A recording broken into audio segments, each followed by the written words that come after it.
L'adaptation d'une communauté religieuse à son époque, à son temps, c'est quelque chose de tout à fait normal. C'est même une question de survie. Parce qu'il y a des communautés religieuses qui ont disparu, hein, masculines ou féminines, parce qu'elles n'ont pas su s'adapter. D'abord s'ouvrir au monde et voir quelles sont les attentes du monde, les attentes nouvelles. Bon, aujourd'hui, on se rend bien compte que les gens sont de plus en plus pressés, surbookés, toujours en course permanente. Et un certain nombre de ces personnes se rendent compte qu'il faut, à des moments de sa vie, hein, et faire des temps de pause, hein, se poser, s'arrêter. Or, les communautés religieuses offrent cette possibilité-là, à savoir accueillir des gens qui veulent à la fois se reposer physiquement, psychologiquement et je dirais aussi spirituellement, se renouveler aussi spirituellement.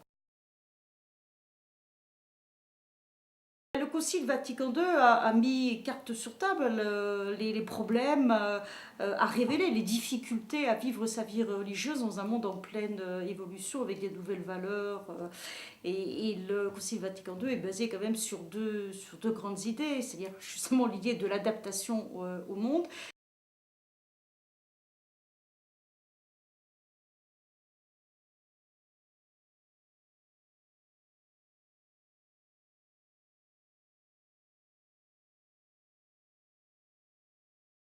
Mais aussi l'idée de la tradition, c'est-à-dire s'enraciner quand même dans une continuité.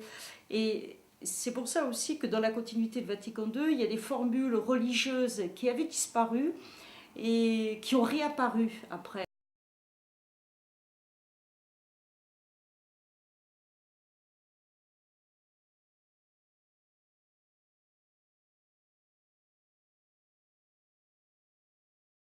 Donc les communautés dites nouvelles que j'évoquais, et puis donc c'est cette formule reprise des religieuses, des jeunes religieuses consacrées. Ce sont des communautés religieuses larges qui sont mixtes, comme on dit, c'est-à-dire qui accueillent aussi bien des religieux, des religieuses, des familles, des laïcs, personnes, des laïcs célibataires.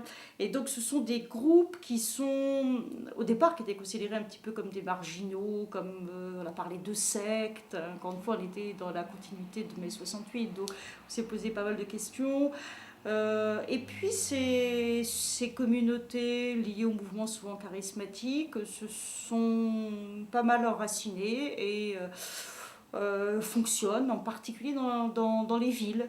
Hein, à Paris, il y a des communautés, la communauté Saint-Jean, qui est une communauté de ce type, et qui se veulent mieux adapter à la réalité urbaine et au monde d'aujourd'hui.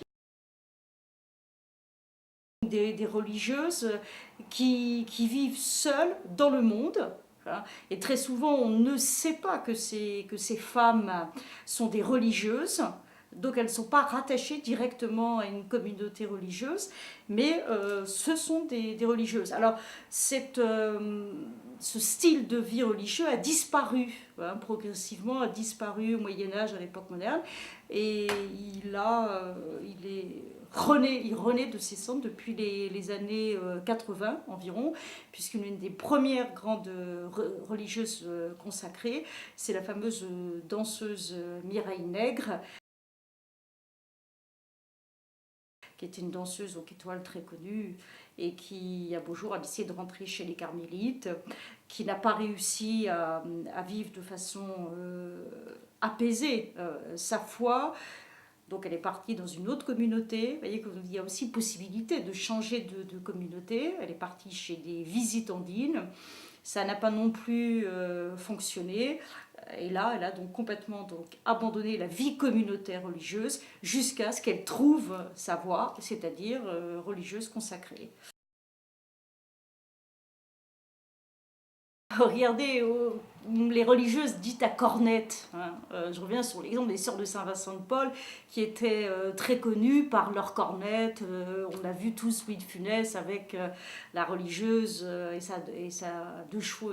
Donc c'est quand même... Bon, voilà, c'est vrai que cette coiffure était quand même pas très adaptée au monde moderne. Prendre le métro, c'est pas la meilleure coiffure, pas la coiffure idéale, disons. Donc rien que ça peut paraître anecdotique, mais c'est vrai que les religieuses ont pris à ce moment-là donc un voile, et beaucoup même des sœurs de Saint-Vincent de Paul maintenant n'ont même plus de voile.